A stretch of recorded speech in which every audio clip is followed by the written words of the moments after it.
جناب علی المرتضیٰ ہر مقام میں، اطاعت میں، شجاعت میں، ہر جگہ آگے آگے ہیں، تو باپ نے کچھ نہ کچھ شفقت سنائی ہے. ہم کیوں نہیں اپنے بچوں کو یہ سیرت پڑھاتے جناب حضرت ابو طالب کی؟ دیکھیں اس طرح سے حدیث کا یہ مفہوم ہے کہ الولد سر ابی ہے، بیٹا باپ کا راز ہوتا ہے. اللہ، تو جو کچھ بیٹے میں آپ کو نظر آتا ہے وہ باپ کا راز ہوتا ہے جو سامنے آتا ہے سامنے، ٹھیک ہے نا. تو اسی لیے مولا کائنات علی بن ابی طالب علیہ السلام سے جب کسی نے تنزن یہ کہا کہ یا علی ابو کا فی النار، نعوذ باللہ، کہ آپ کا باپ تو جہنم میں ہے، آپ کا باپ تو جہنم میں. تو اس وقت امیر المومنین نے جواب دیا ایک جملے میں کہ انا قسیم الجنت والنار، میں جنت و جہنم کو تقسیم کرنے والا ہوں. یعنی کہنا یہ چاہتے تھے کہ تو میرے باپ کی فکر نہ کر، اپنے باپ کی فکر کر کے وہ کہاں جانے والا ہے. اور وہ بڑے شان و شوکت سے امیر المومنین کہتے تھے کہ جب جاتے تھے جنگ کرنے کے لیے تو اپنا جو شجرہ بتاتے تھے.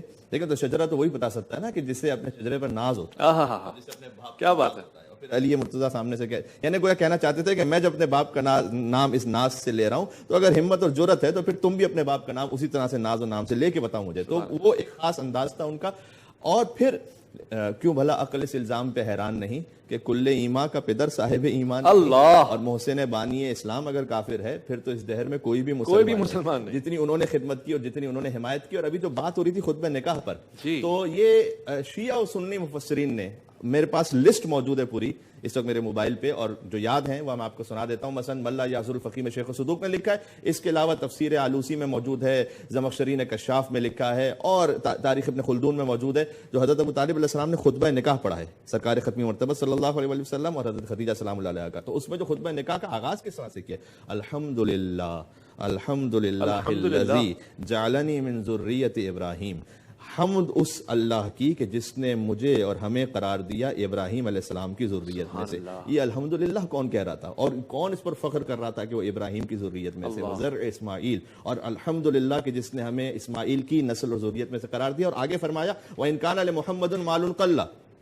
یہ بھی بڑا عجیب ہے کہ کہیں کسی کے ذہن میں یہ شبہ نہ آنے پائے، کہیں تاریخ مسخ نہ ہو جائے کہ خدیجہ کے پاس تو دولت بہت تھی اس لیے حضور نے شادی کر لی دولت کی خاطر. نعوذ باللہ کسی کے ذہن میں آ سکتا ہے نا. تو اس الزام کا پہلی جواب دے دیا اپنے خطبے میں وَإِن كَانَ لِمُحَمَّدٍ مَالٌ قَلَّ. اگرچہ کہ میرے محمد کے پاس مال تو بہت کم ہے. وَإِنَّ الْمَالَ ذِلٌّ زَائِلٌ. لیکن مال تو چلتی پھرتی چھاؤں کی طرح ہے، آج کسی کے پاس ہے کل کسی کے پاس ہے. معرفت ہے. جی جی جی. وَإِنَّ لَهُ نَبَأٌ عَظِيمٌ.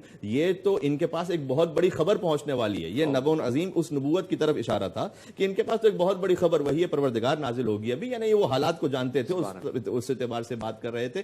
لہٰذا اب آخری بات میں اس میں یوں کہنا چاہوں گا کہ پھل جو ہوتا ہے نا، اولاد پھل کی طرح ہے. ثمرۃ فؤاد، احادیث میں بھی آئے کہ پھل، تو جو پھل ہوتا ہے وہ درخت کا پتہ دیتا ہے. تو حضرت فاطمہ سلام اللہ علیہ وہ پتہ دیتی ہیں حضرت خدیجہ کا، اور حضرت علی علیہ السلام وہ پتہ دیتے ہیں حضرت ابو طالب علیہ السلام کا. میں دونوں کے لیے ایک ایک جملہ کہہ دیتا ہوں. تدہیر خدیجہ کے لیے اور کہوں کیا، جس گھر میں رہی اس کے افراد بھی معصوم. اور یہ سارے زمانے میں خدیجہ کا شرف ہے کہ اولاد بھی معصوم ہے، داماد بھی معصوم. اور پھر حضرت ابو طالب کے جن سے وہ نسل آگے بڑھی، حضرت علی، پھر امام حسن علیہ السلام، امام حسین علیہ السلام، آگے جو پورا سلسلہ نبوت، جو پورا ذریت امیر المومنین ہے، اور جو ذریت نبی جو کہلاتی ہے، نبی کے اپنے بچے جو کہلاتے ہیں، وہ کس سے آگے بڑھے؟ وہ حضرت ابو طالب علیہ السلام کی نسل سے آگے بڑھے نا. یہاں تک کہ حتی صحیح ستہ میں بھی اس طرح سے حدیث موجود ہے کہ حضور نے فرمایا تھا، کم سے کم 4 سے 5 کتابوں میں کہ حضور نے فرمایا تھا ستکون الائمۃ من بعد 12 کہ میرے بعد 12 اہم امام ہونے والے ہیں. یا کہیں پر خلیفہ کا لفظ ہے، کہیں پر وزیر کا لفظ ہے. تو یہ جو 12 آل رسول میں سے تھے، ان سب کے جو جد اعلیٰ ہیں وہ کون بنتے ہیں؟ یہ پھر حضرت ابو طالب علیہ السلام بنتے ہیں. جو بقول شاعر کے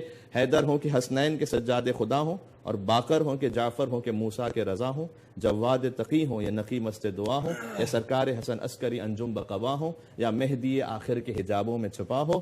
ہر جز اسی پیکر غالب سے ملے گا، ہر جز اسی پیکر غالب سے ملے گا، اور ہر فرد کا شجرہ ابو طالب سے ملے گا. ہر فرد کا شجرہ ابو طالب سے ملے گا.